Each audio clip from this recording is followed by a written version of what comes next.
The U.S. just announced a $1.1 billion arms deal with Taiwan in the midst of escalating tensions with China. The most recent planned weapon sale by the U.S. to Taiwan has been criticized by China. The Chinese government has requested that the U.S. immediately abandon its proposal to sell the upgraded missiles to the island. China has stated that it will take decisive action to protect its national security interests. Hey intellectuals, welcome back to Darkness Unraveled. In today's video, we are going to discuss why the U.S. is preparing to sell missiles to Taiwan for $1.1 billion. So stay with us till the end of this video so you don't miss out on any of this information. But before we proceed, don't forget to subscribe to our channel and click on the bell symbol so that you don't miss out on any of our wonderful videos in the future. Let's get started.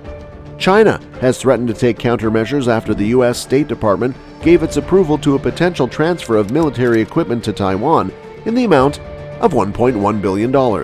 This transaction might include the supply of 60 anti-ship missiles and 100 air-to-air missiles. The announcement of this deal was made by the Pentagon on Friday in response to China's aggressive military drills that took place around Taiwan after a visit of the U.S. House of Representatives Nancy Pelosi.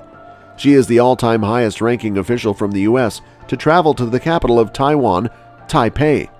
According to the Defense Security Cooperation Agency of the U.S. Department of Defense, the sale will include Sidewinder missiles with an estimated cost of $85.6 million, Harpoon anti-ship missiles with an estimated cost of $355 million, and support for Taiwan's surveillance radar program with an estimated cost of $665.4 million. Sidewinder missiles can be used for air-to-air as well as surface attack missions. You may wonder, does this deal come with consequences? A representative of the Chinese embassy in Washington named Lu Pengyu issued a statement in which he warned that the potential sale of guns seriously jeopardizes China-U.S. relations as well as peace and stability across the Taiwan Strait. In light of the progression of the crisis, he stated that China would take legitimate and necessary countermeasures with resolute determination. The administration of President Joe Biden has stated that the deal has been under consideration for some time and that it was prepared in conjunction with politicians from both Taiwan and the U.S. "We are providing Taiwan with what it needs to maintain its self-defense capabilities," Laura Rosenberger, the White House's senior director for China and Taiwan, said in a statement. As the People's Republic of China continues to increase pressure on Taiwan, including through heightened military air and maritime presence around Taiwan, and engages in attempts to change the status quo in the Taiwan Strait, we are providing Taiwan with what it needs. Taiwan is under pressure from China, which claims Taiwan as its own territory and has never ruled out the use of force to bring the democratically run island under its authority. The directive underlines the sustained support that the U.S. has for Taiwan in the face of this pressure. Despite the increased tensions that followed Pelosi's visit, Reuters reported a month ago that the Biden administration was planning to provide new equipment to Taiwan. However, the new equipment would only serve to maintain Taiwan's existing military systems and fulfill orders that have already been placed. It would not offer Taiwan any new capabilities. The U.S. Department of Defense stated on Friday that the weapons and support that was announced would not fundamentally change the military balance in the region. Officials from the U.S. stated that this does not indicate any change in policy regarding Taiwan. A spokesperson for the U.S. Department of State, who requested anonymity, stated that the proposed sales are routine cases to support Taiwan's ongoing efforts to modernize its armed forces and maintain a credible defensive capability. The Ministry of Defense of Taiwan has expressed its gratitude, noting that China's recent provocative acts pose a severe threat and that the arms transfer will assist Taiwan in standing up to China's military pressure. They also stated the following: "At the same time, it also illustrates that it would help our country develop its entire defense capabilities and jointly safeguard the security and peace of the Taiwan Strait and the Indo-Pacific region."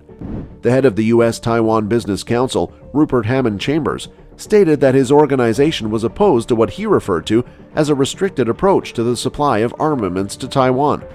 As the People's Liberation Army of China recently illustrated in its staged fake invasion, the island is subject to a variety of dangers that call for a variety of capabilities. Hammond Chambers said in a statement that if Taiwan's defenses are weakened, the People's Liberation Army will be able to take advantage of the situation.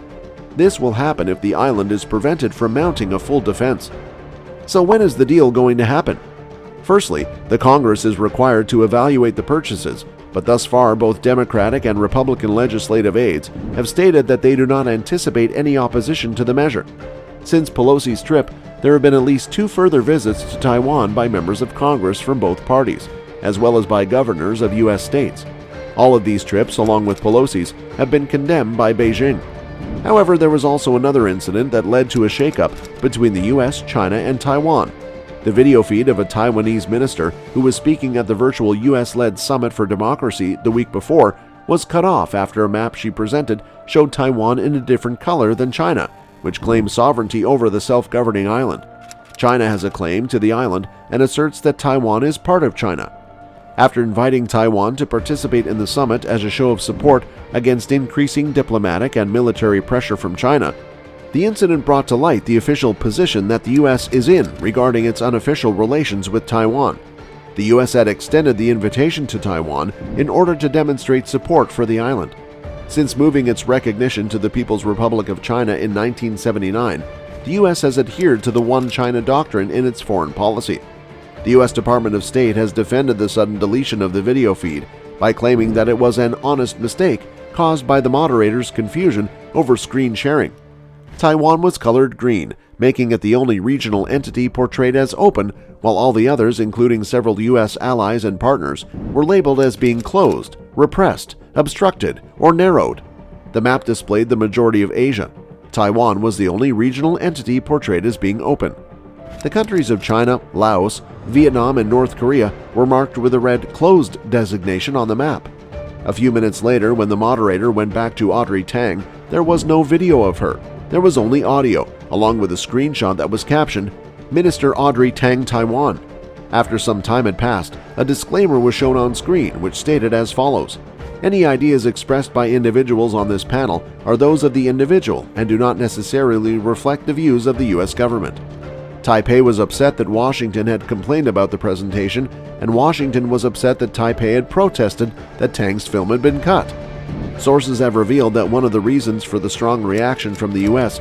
was the lack of the map in the dry run modifications of slides that were done before the summit. This had raised questions as to whether or not Tang and Taiwan were trying to send a specific message. Analysts believe that the U.S. is anxious about the probable repercussions of the event at a time when authorities are seeking to build on the summit that took place in November between Vice President Joe Biden and Chinese leader Xi Jinping. After several months of relentless escalation over Taiwan, trade, China's nuclear weapons, and concerns concerning human rights, their primary objective is to increase communication amongst one another. And that's it for today, guys. We sincerely hope you enjoyed the video. If so, please click on the like button and share it with your friends and family. If you have any questions or comments, please share them with us in the comment space below. Also, don't forget to subscribe to our YouTube channel to see even more of our incredible videos. You can also check out our other videos that have been specially selected for you. We'll catch up in the next video.